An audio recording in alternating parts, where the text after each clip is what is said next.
Oh.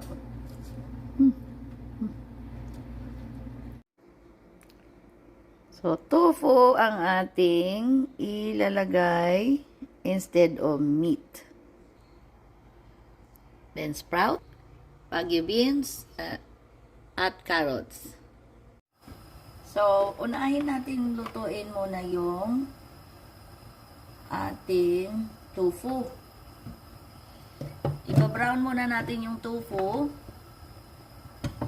Yan yung ating tofu. Hiniwa ko na sa square cube o small square cube.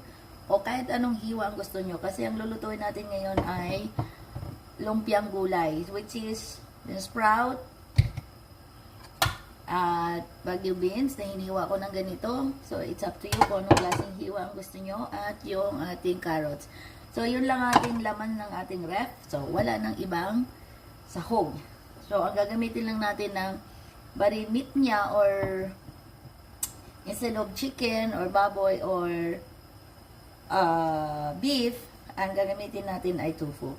So, very healthy siya. Papritoin na natin yung ating tofu o fried it until it's brown. Alright? So, hayaan muna natin siya ng ganito. So, brown na yung ating tofu. Bawasan lang natin ang mantika. So, the same pan, ilulutuin natin yung ating mga gulay. So, iunahin natin yung ating garlic.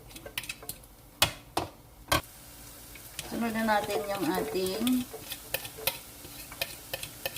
sibuyas o onions.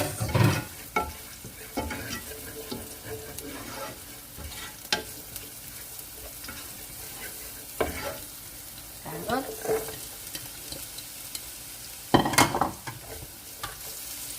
Yung ating beans.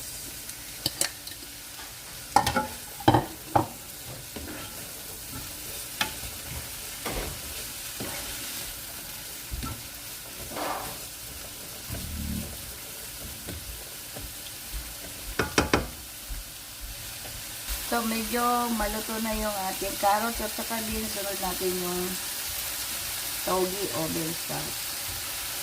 Medyo marami siya. Yan, ubusin natin, no?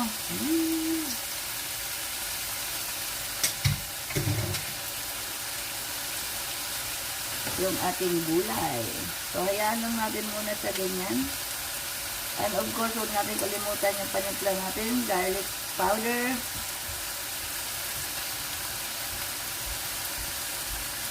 Pepper powder at yung ating chicken bouillon. Chicken bouillon or chicken bouillon. But anyway, halo lang natin at lutuin lang natin sa ganito. Takpan lang natin. So, kain na yung dahil natin para maluto din yung nasa ibabaw.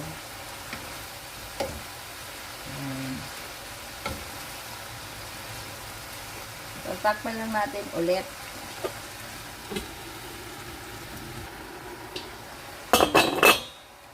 Yan, luto na sila. So, ilagay na natin yung ating tofu.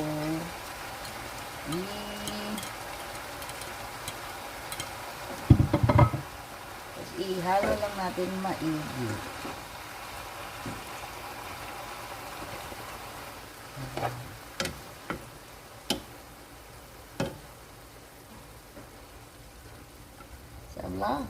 So, i-drain lang natin to. Tapos, hayaan natin lumamig bago natin balutin. Ayan. Dami natin magawa nito.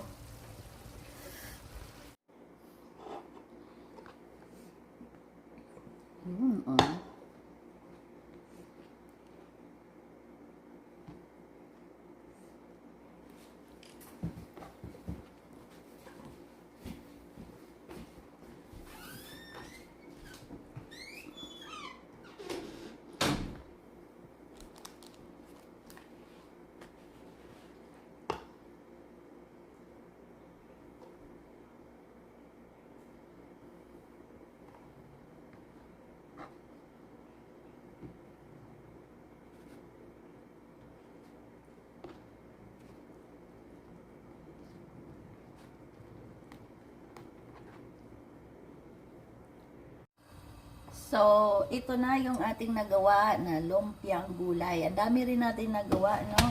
So, pero magpiprito lang tayo ng ilang piraso. Kasi mas masarap yung bagong luto. So, kunti lang lutuin ko for lunch. So, galuluto lang ako for lunch for now. So, ipa-brown lang natin.